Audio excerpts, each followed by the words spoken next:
नमस्कार दोस्तों, मैं डॉक्टर नीतू रानी मेरे अपने चैनल सरस्वती एजुकेशन टाइम में आप सभी का स्वागत करती हूँ। मैंने पार्ट 1 में आपको राजभाषा के विषय में और संविधान के विषय में समझा दिया था और आज का मेरा है पार्ट 2 जिसमें मेरा टॉपिक है राजभाषा का संवैधानिक स्वरूप। यानी कि अब जो मैं राजभाषा के विषय में आपको बताने जा रही हूँ वो होगा आपका जो संवैधानिक जो स्वरूप है, उसमें जो अनुच्छेद है ना। मैंने पिछले वीडियो में बताया था कि संविधान के 343 और 351 तक जो है राजभाषा का विश्लेषण उसमें मिलता है।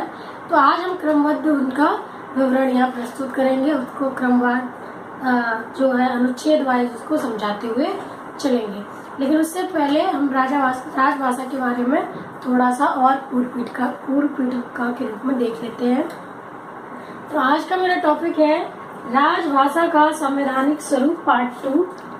तो सबसे पहले वही राजभाषा किसे कहते हैं, उसका शाब्दिक अर्थ क्या है। सामान्य सी बात पिछली वीडियो में भी आपको समझा सकती हूँ कि क्या है कि राजभाषा, इसका शाब्दिक अर्थ है राजकाज की भाषा। अतः जो भाषा देश के राजकीय कार्यों के लिए प्रयुक्त की जाती है, इसे ही मुगल काल में जो है इस भाषा को दरबारी भाषा भी कहा गया है ना। मुगल काल में दरबारी भाषा यानी राजभाषा कौन सी थी? फारसी थी। वही ब्रिटिश काल में दरबारी यानी राजभाषा कौन सी थी? वो अंग्रेजी थी। के बाद हिंदी को राजभाषा दिलाने में ज्यादातर राज्यों के प्रतिनिधियों ने अपने समर्थन व्यक्त किया, परंतु कुछ ऐसे भी लोग थे जो हिंदी प्रदेश के थे, जो नॉन हिंदी प्रदेश के लोग थे, जिन्होंने उसका विरोध भी किया, जिसके कारण संविधान सभा में 11 सितंबर से, यानी हमारा संविधान कब अधिनियमित हुआ था? 26 नवंबर 1949 को। उससे पूर्व ही राजभाषा को लेकर संविधान सभा में चर्चाएं शुरू हो गई थी, है ना। तो जब हिंदी भाषी प्रदेशों ने इसका विरोध किया तो जो है संविधान सभा ने एक समिति बनाई, जो नियम समिति के नाम से जिसे हम जानते हैं, जो नियम कानून बनाती थी। उसने क्या किया कि 11 सितंबर से लेकर 14 सितंबर तक जो हिंदी प्रदेश के और अहिंदी प्रदेश के जो लोग थे, जो प्रतिनिधि थे, उनके बीच क्या किया? बहस आरंभ की। तो वो कैसे हुई कि संविधान सभा में 11 सितंबर 1949 से 14 सितंबर 1949 तक बहस चली। संविधान सभा के अंदर और बाहर, यानी संविधान सभा के अंदर जो प्रतिनिधि थे, है ना, उनके अंदर, और जो बाहर से लोग हिंदी भाषा को समर्थन दे रहे थे, हिंदी भाषा के समर्थन प्राप्त हुआ। और संविधान सभा की नियम समिति ने मुंशी आयंगर फॉर्मूले के समझौते के कारण, मुंशी आयंगर क्योंकि साउथ के थे, दक्षिण के थे, उन्होंने जो है इन दोनों के बीच कड़ी का निर्माण किया। यानी किसके बीच? जो हिंदी प्रदेश के प्रतिनिधि थे और जो अहिंदी भाषी प्रदेश के प्रतिनिधि थे, इन दोनों के बीच में उन्होंने समझौता कराया, एक कड़ी कराई, एक फॉर्मूला बनाया जिसे हम आयंगर फॉर्मूले के नाम से जानते हैं। और उन्हीं की वजह से आयंगर फॉर्मूले के बाद 14 सितंबर 1949 को हिंदी को संवैधानिक रूप से भारत की राजभाषा घोषित कर दिया गया, है ना। 11 सितंबर से 14 सितंबर तक जो है बहस चली। फिर मुंशी आयंगर ने जो है उन दोनों पक्षों को समझाया और उन्हीं के फॉर्मूले के अनुसार जो है 14 सितंबर 1949 को क्या हुआ कि संविधान सभा ने हिंदी को राजभाषा घोषित कर दिया, यानी कि उसको राजभाषा का दर्जा दे दिया। और तभी से जो है 14 सितंबर को हम सभी लोग हिंदी दिवस के रूप में भी मनाते हैं। प्रत्येक वर्ष 14 सितंबर को हम क्या करते हैं? हिंदी दिवस के रूप में मनाते हैं। अब हम बात कर लेते हैं संविधान में जो भाग 17 है और उस भाग 17 में जो अनुच्छेद है, जो अध्याय है, उनके विषय में भी हम बात कर लेते हैं। पिछली वीडियो में मैंने संवैधानिक स्वरूप के बारे में आपको बता दिया था। अब हम बात करेंगे राजभाषा के संवैधानिक स्वरूप के बारे में। तो राजभाषा का जो संवैधानिक स्वरूप है, जो संविधान में जो स्थान है, उसमें वो भाग 17 में आता है और भाग 17 को 4 अध्यायों में बांटा गया है। भाग 17 को 4 अध्यायों में बांटा गया है। तो जो पहला अध्याय है जो अनुच्छेद 343 से लेकर 344 तक है, जो संघ की राजभाषा के संदर्भ में प्रावधान करता है। अध्याय 2 अनुच्छेद 345 से लेकर 347 तक है, जो कि प्रादेशिक भाषा के बारे में प्रावधान प्रदर्शित करता है। प्रादेशिक भाषा मतलब जो प्रदेशों की अपनी अपनी भाषाएं, हमें पता है ना भारत में 29 राज्य हैं, 29 प्रदेश हैं, तो उसी तरह उन सब की अपनी अपनी भाषाओं के संदर्भ में क्या प्रावधान किए हैं इसके बारे में हम बात करेंगे। और अध्याय नंबर 3 यानी तीसरा जो अध्याय है वो अनुच्छेद 348 से 349 तक है, जिसमें उच्चतम न्यायालय यानी सुप्रीम कोर्ट और उच्च न्यायालय यानी कि हाई कोर्ट की भाषा के बारे में प्रावधान करता है। इसके अलावा अनुच्छेद 351 और अध्याय 14 जो कि विशेष भाषा के संदर्भ में विशेष निर्देश देता है, खासकर शिक्षा के क्षेत्र में, प्राइमरी एजुकेशन के क्षेत्र में जो है क्या अनुबंध होने चाहिए, कौन कौन सी भाषा के बारे में बात की गई है उसके बारे में संविधान बताता है। तो अब हम इनको देख लेते हैं कि अध्यायवार हमने देख लिया कि अध्याय फर्स्ट में क्या है। पहले अध्याय अनुच्छेद कितने से कितने तक है। पहला अध्याय अनुच्छेद 343 से लेकर 344 तक का है। अध्याय 2 345 से लेकर 347 तक का है। अध्याय 3 348 से लेकर 349 तक है और अध्याय 4 अनुच्छेद 350 से लेकर 351 तक है। अब हम एक एक करके हर एक अनुच्छेद के विषय में जानकारी आपको प्रदान करने जा रहे हैं। तो चलते हैं अनुच्छेद 343 की तरफ। तो अब हम क्रमबद्ध का इसका अध्यायवार विश्लेषण कर लेते हैं। तो जो है भाग 17 में जो पहला अध्याय है उसमें जो अनुच्छेद 343 है, अनुच्छेद 343 क्या करता है, क्या कहता है 343 अनुच्छेद की संघ की राजभाषा के विषय में इसमें क्या किया गया है, प्रावधान किया गया है। तो पहले तो 343 अनुच्छेद क्या करता है, इंडिकेट करता है कि मैंने इसमें क्या क्या करना है, कि संघ की राजभाषा के विषय में इसमें प्रावधान क्या है, इसमें जो प्रोविजंस हैं वो संघ की यानी केंद्र की राजभाषा के विषय में बताया गया है। तो क्या क्या है, 343 फर्स्ट यानी 343 1 के अनुसार संघ की राजभाषा हिंदी और लिपि देवनागरी होगी तथा अंकों का रूप भारतीय अंकों का अंतरराष्ट्रीय रूप होगा। यानी इसमें ये बताया गया कि जो संघ की जो केंद्र की जो राजभाषा होगी यानी उसका जो सरकारी कामकाज होगा वो क्या होगा, वो हिंदी भाषा में होगा। और जो अंक है, जो नंबर्स है, वो जो है हिंदी के जो अंतरराष्ट्रीय रूप है, जो हिंदी का जो अपना रूप है 1 2 3 4, हिंदी का अपना रूप कौन सा है, यानी 1 2 3 4 5 6 7 8 9 और 10 9 से बनता है।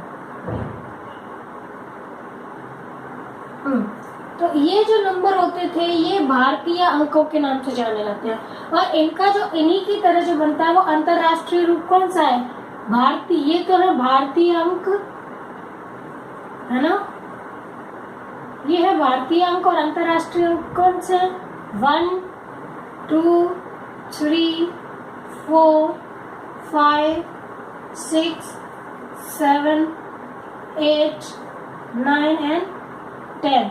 तो रूप कौन सा होगा, रूप यही वाला होगा, है ना, तो अंतरराष्ट्रीय रूप होगा। लेकिन इसमें एक बात नोट करने की, आप देखिए कि इसमें जो कहा गया है कि संविधान लागू होने की जो तिथि थी 1950 तक क्या हुआ कि हिंदी को राजभाषा घोषित तो कर दिया गया था, यानी दर्जा तो दे दिया, लेकिन उसे लागू नहीं किया जा सका था। क्यों, क्योंकि उससे पहले इसमें क्या हुआ, विरोध होने लगा था, है ना, क्योंकि सबको लगने लगा कि अब ये राष्ट्रीय भाषा ना बन जाए, तो इसका क्या हुआ, विरोध होने लगा। क्योंकि हिंदी भाषी प्रदेश ऐसे थे, बहुत से हिंदी भाषी प्रदेश थे जो उनके लिए ये बात सही नहीं रहती, है ना, जैसे पूर्वोत्तर के कुछ प्रदेश थे, दक्षिण भारत के कुछ प्रदेश थे, जिनकी वजह से ये कहा गया कि इसको लागू अभी नहीं किया जा सकता। हाँ, क्योंकि मेजॉरिटी बहुसंख्यक बल ज्यादा है, इसलिए इसको राजभाषा का दर्जा दे दिया गया। उसके बाद जो स्वरूप सामने आया कि अच्छा चलिए, अगर उन प्रदेशों में हिंदी नहीं बोली जाती या नहीं समझी जाती तो उसके लिए क्या प्रावधान है।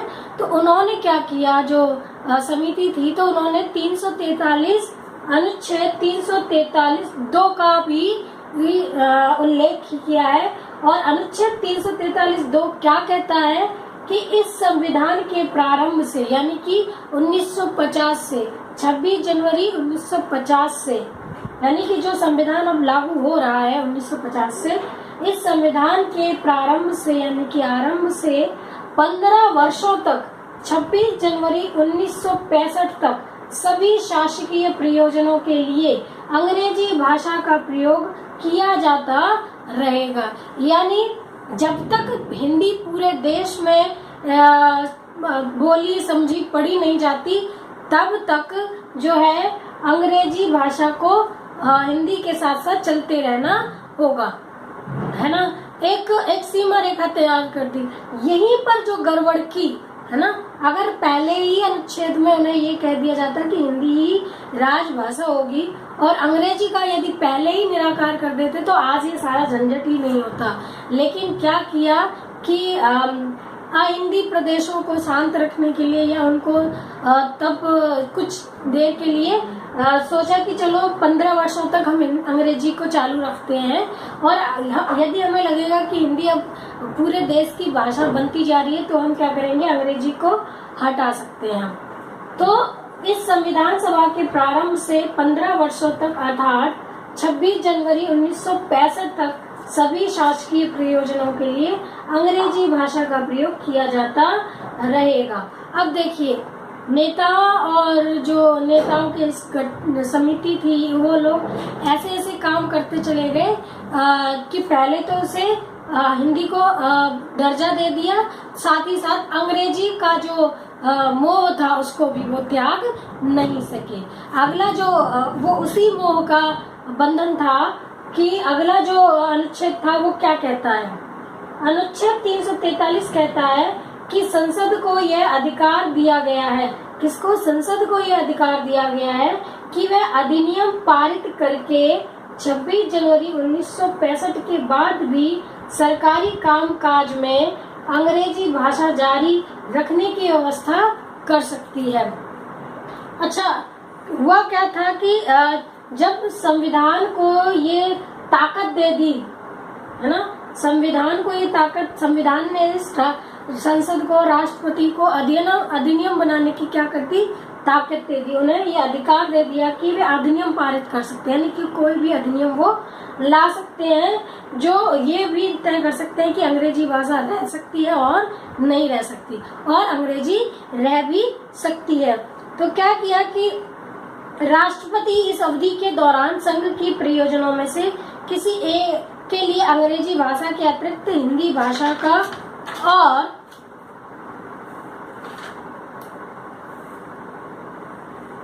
इस प्रकार अब संघ के सभी सरकारी प्रयोजनों के लिए हिंदी और अंग्रेजी दोनों ही भाषाएं प्रयुक्त की जाती रहेंगी। अब इसके बाद क्या होता है, इसके बाद राजभाषा संशोधन अधिनियम सामने आता है। कौन सा अधिनियम सामने आता है, राजभाषा अधिनियम संशोधन सामने आता है।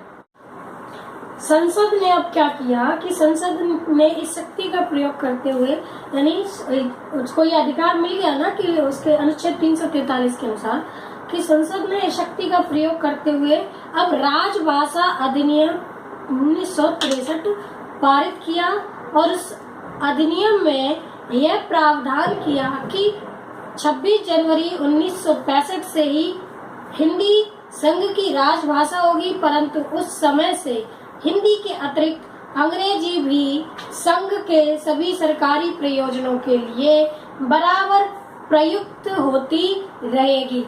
तो यानी कि 343 के बाद जो राजभाषा अधिनियम आया, राजभाषा अधिनियम लागू किया गया, जो कि 1963 के नाम से जाना जाता है ना। संसद ने एक अधिनियम पारित किया जिसे हम राजभाषा अधिनियम 1963 के नाम से जानते हैं।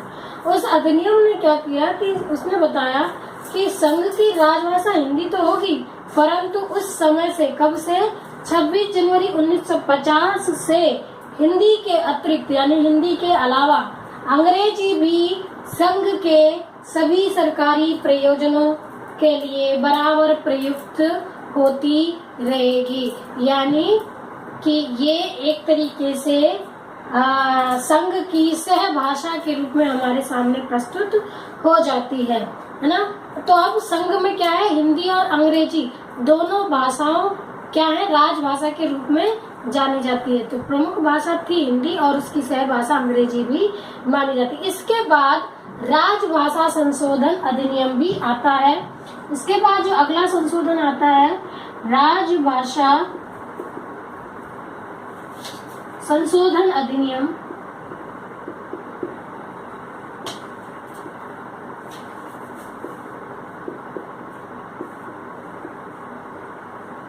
1967। ये जो अधिनियम आता है इसमें बताया गया है कि अंग्रेजी भाषा का प्रयोग रोकने के लिए, यदि आप अगर कोई प्रदेश या बहुमत ये चाहे कि अंग्रेजी को रोका जा सकता है, तो उसके लिए क्या करना है कि अंग्रेजी भाषा का प्रयोग को रोकने के लिए ऐसे सभी राज्यों के विधान मंडलों द्वारा जिन्होंने हिंदी को अपनी राजभाषा के रूप में नहीं अपनाया है, ये संकल्प पारित करना होगा। क्या पारित करना होगा कि हम हिंदी को अपनाने के लिए तैयार हैं। विधान मंडलों के संकल्पों पर विचार कर लेने के पश्चात उसकी समाप्ति के बाद संसद के हर एक सदन द्वारा संकल्प पारित करना होगा। ऐसा होने पर अंग्रेजी अपनी पूर्व स्थिति पर भी रहेगी। यानी कि ये बहुत ही क्रिटिकली क्या कहते हैं बना दिया संसद ने कि अब क्या करना है कि जो हिंदी प्रदेश है उनको क्या करना है कि जो नॉन हिंदी प्रदेश है या अहिंदी भाषी क्षेत्र है उनके विधान मंडलों में जाकर या उनके प्रतिनिधियों से ये संकल्प पारित कराना होगा कि वो जो है हिंदी को राजभाषा बनने पर कोई आपत्ति नहीं कर रहे हैं, है ना। और फिर उसके बाद क्या हुआ कि वो जब विधान मंडलों से पारित हो जाएगा, फिर वो संविधान में जो संसद में जो सत्र हैं उनमें जो हर व्यक्ति है, हर सदस्य है, उससे भी पारित कराना होगा, जो कि बहुत ही कठिन कार्य था, जो कि आज तक पूरित नहीं हुआ।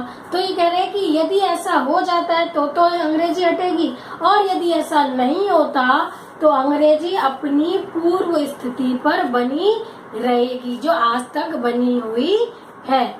तो वही वाली बात थी कि संकल्प पारित करने के लिए कहा गया, और जो कि अधिनियम के थ्रू ये हिंदी को बढ़ाया जा सकता था, लेकिन ऐसा संसद में प्रत्येक सदन ने ऐसा नहीं किया। कोई भी बहुमत कहते हैं ना, बहुमत हासिल करना, ऐसा नहीं हुआ, और जो है अंग्रेजी अपनी पूर्व स्थिति में बनी रही।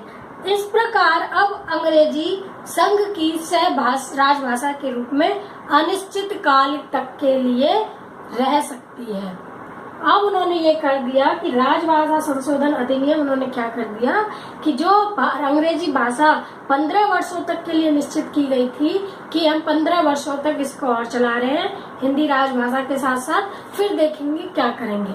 लेकिन राजभाषा संशोधन, क्योंकि राजभाषा अधिनियम ये कह रहा था कि अंग्रेजी भी संघ के सभी सरकारी कामों के लिए बराबर प्रयुक्त होती रहेगी, फिर अंग्रेजी को प्रतिष्ठित करने के लिए ताकि इसमें और कोई अड़चन उत्पन्न ना हो, उन्होंने राजभाषा संशोधन अधिनियम 1967 यानी 1967 लाकर ये बिल्कुल जड़ कर दी, यानी अनिश्चित काल के लिए हिंदी को उस अंग्रेजी को हिंदी के साथ साथ उसकी राजभाषा के रूप में प्रयुक्त कर दिया और इस प्रकार अब अंग्रेजी संघ की राजभाषा के रूप में अनिश्चित काल तक भी रह सकती है, क्योंकि यदि भारत का एक भी अहिंदी भाषी राज्य चाहेगा कि अंग्रेजी बनी रहे तो वह सारे देश की सहायक राजभाषा बनी रहेगी।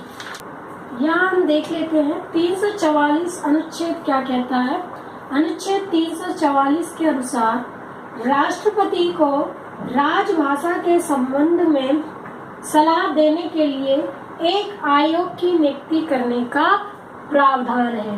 राष्ट्रपति को राजभाषा के संबंध में सलाह देने के लिए एक आयोग की नियुक्ति का प्रावधान है और ये आयोग, इसमें कौन होगा कि इसमें जो है एक आयोग जब बनेगा तो इसमें एक अध्यक्ष होगा, एक अध्यक्ष, और जितनी भी हमारे प्रदेश की राजभाषाएं हैं, है ना, आज हमारे समय में 22 राजभाषाएं हैं, तो ये कहा गया कि इसमें एक अध्यक्ष और 8वीं अनुसूची में उपस्थित, यानी 8वीं अनुसूची में जितनी भी भाषाएं रखी गई हैं, यानी अनुच्छेद की 8वीं अनुसूची में जितनी भी भाषाएं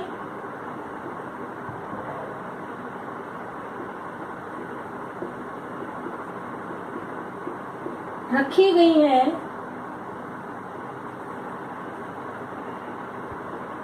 उन सभी राजभाषाओं का एक एक प्रतिनिधि, है ना, यानी उस समय पूर्व में 14 राजभाषाएं थी तो 14 के प्रत्येक एक प्रतिनिधि शामिल होता था।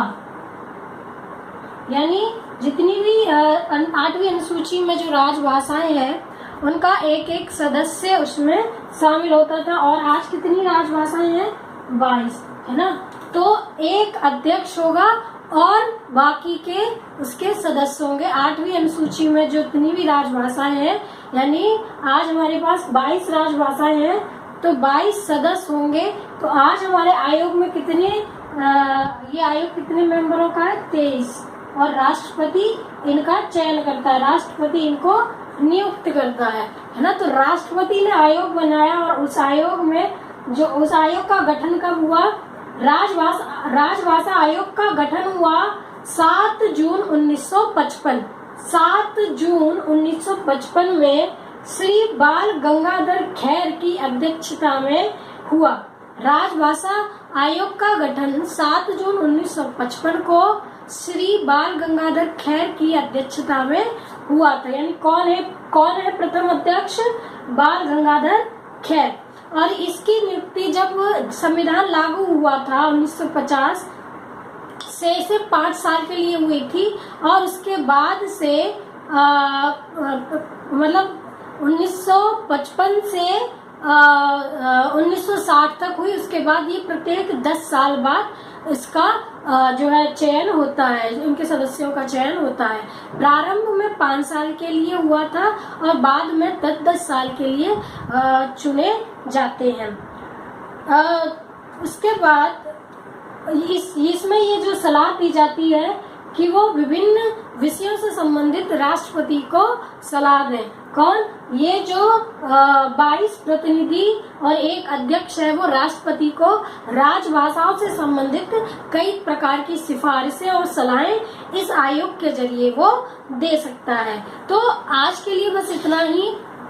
मेरा कहने का मतलब है अध्याय 1 आज खत्म हुआ। अब पार्ट 3 में अध्याय 2 यानी 2nd और 3rd को कवर करने का प्रयास किया जाएगा। आज के लिए बस इतना ही। और मुझे ये बताइए, मेरा आज का ये प्रश्न रहेगा आप सभी व्यूअर्स से, जो मेरे दोस्त हैं, जो मुझे देख रहे हैं या जो मुझे समझ रहे हैं। आज का मेरा मगध की राजधानी के बारे में कि मगध की राजधानी का नाम बताइए, उस प्रश्न का भी उत्तर मुझे अभी तक प्राप्त नहीं हुआ है। तो आज मेरे दोनों प्रश्नों का उत्तर आप लोग दीजिए, है ना। तो कमेंट बॉक्स में मुझे उसके आंसर चाहिए। और प्लीज मेरे वीडियो को लाइक, शेयर, कमेंट और सब्सक्राइब करना ना भूलें। तो आज के लिए बस इतना ही। Thank you so much.